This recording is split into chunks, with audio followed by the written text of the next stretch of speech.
여러분, 유언이란 말을 아십니까? 사람이 죽음에 이르렀을 때 남기는 말, 유언이라고 하죠.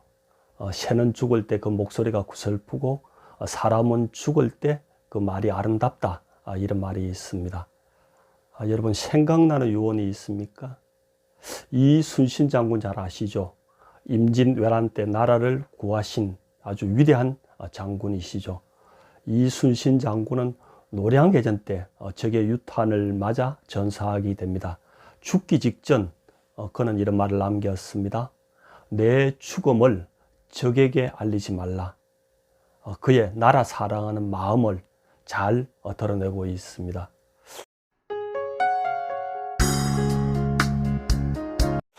또 이런 유언도 있습니다. 퇴계 이황 선생, 여러분 잘 아시죠? 우리나라 천원권 지폐 그의 초상화가 있습니다. 지폐를 자세히 보면 그 옆에 매화나무가 보입니다. 매화. 퇴계 선생은 매화를 아주 좋아하였다고 합니다.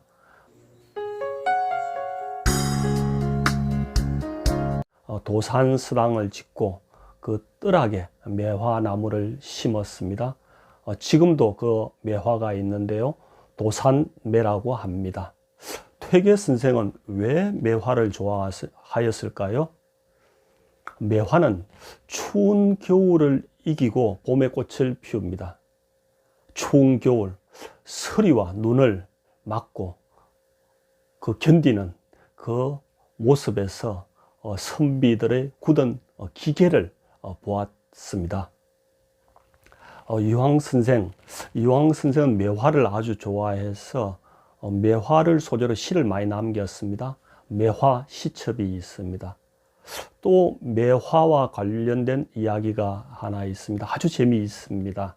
퇴계 선생이 단양 군수를 할 때입니다. 그때 부인과 사별하고 아주 적적했습니다. 그 외로운 시절 친구가 되고 연인이 되어 주었던 사람이 있습니다. 기생두향입니다. 그러나 공직자는 떠날 때가 있는 법입니다. 퇴계 선생이 단양군수를 마치고 떠날 때 기생두향이 매화분을 선물했다고 합니다. 퇴계 선생이 나이 들어 병석에서 죽을 때가 되었습니다. 마지막 유언을 남겼습니다. 저 매화분에 물을 주라. 참 아름다운 이야기이지 않습니까? 또 어떤 유언이 있을까요? 여러분 조조 아시죠? 삼국지의 영웅입니다. 그런데 우리는 보통 소설을 통해서 조조를 알고 있습니다. 아주 간사하다, 간웅이다. 그런데 실제 모습은 그렇지 않다고 합니다. 조조는 백성 사랑하는 마음이 아주 컸다고 합니다. 그래서 그 난세 시대에도 백성들이 먹고 사는 문제를 해결하기 위해 아주 노력했다고 합니다. 또 조조는 문학적인 재능도 뛰어났다고 합니다. 시를 잘 쓰는 시인이었다고 합니다. 그는 문화적인 부분에도 관심이 많아서 문화 진흥에 아주 노력했다고 합니다. 그 당시 문화적으로 큰 성취도 있었고요. 그런 조조가 죽을 때 남긴 유언은 무엇일까요? 조조의 유언에 이런 내용이 있습니다. 아들에게 권력을 물려준다. 이런 것은 당연한 이야기겠지요. 또 어떤 것이 있을까요? 내가 죽거든 동작대에서 매달 1일 15일 음악을 연주하고 춤을 춰라. 그래야 내가 무덤에서도 외롭지 않을 것 같다. 재미있지 않습니까? 또 흥미로운 게 있습니다. 내가 데리고 있었던 첩들에게 신발 만드는 기술을 가르쳐서 먹고 살 수 있도록 해라. 이런 유언도 있습니다. 이런 조조의 유언에 대해서 혹자는 비판을 합니다. 역시 조조는 간사하다. 삼국 통일의 대업을 이야기하지 않고 첩 이야기를 했다. 그러나 대부분의 전문가들의 평은 이렇습니다. 역시 조조는 위대한 영웅이다. 삼국 통일은 어쩔 수 없이 이루어질 것이다. 그러나 가족 문제를 제대로 해결해 놓지 않으면 큰 분란이 일어난다. 그래서 조조는 가족 문제를 이야기한 것이다. 여러분은 어느 것이 맞다고 생각하십니까? 또 뭐 생각나는 유언이 있습니까? 여러분들 괴테 아시죠? 파우스트, 젊은 베르테르의 슬픔, 이런 소설을 남긴 아주 뛰어난 작가이시죠. 괴테는 죽을 때 이런 말을 했다고 합니다. 나에게 좀 더 빛을 다오.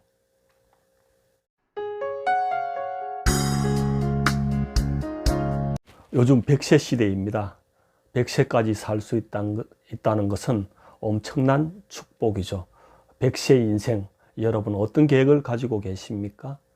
저는 100세가 되면, 만약에 저에게 그런 기회가 주어진다면 마라톤 대회에 참가하고 싶습니다. 그래서 풀코스를 한번 기분 좋게 달리고 싶습니다. 상상만 해도 아주 기분이 좋습니다. 그러나 100세 인생, 안타깝게 비극적인 선택을 하는 사람들도 있습니다. 자살을 하는 경우입니다. 우리나라 자살률이 어떻게 되는지 아십니까? 놀랍게도 세계 1위입니다. 독보적입니다. 왜 이렇게 자살이 많을까요?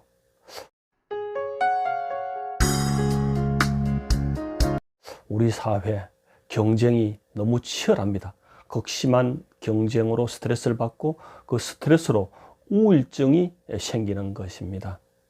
우울증이 생기다 보면 어떻게 됩니까? 결국 자살을 선택하게 됩니다.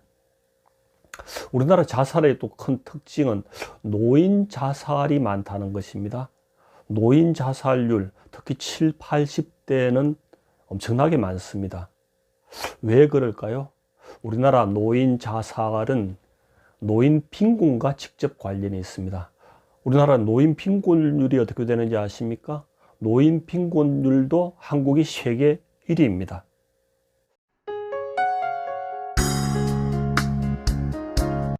왜 이렇게 우리나라 노인들은 힘들게 살고 있을까요?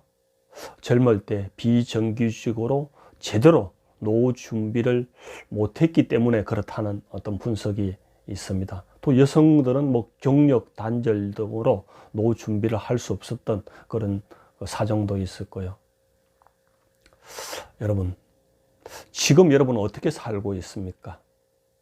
그리고 마지막으로 여러분은 어떤 말을 남기고 싶습니까? 여러분의 유언은 무엇입니까? 오늘 이야기 재미있게 시청하셨습니까? 그럼 다음 이야기를 기대해 주십시오. 감사합니다.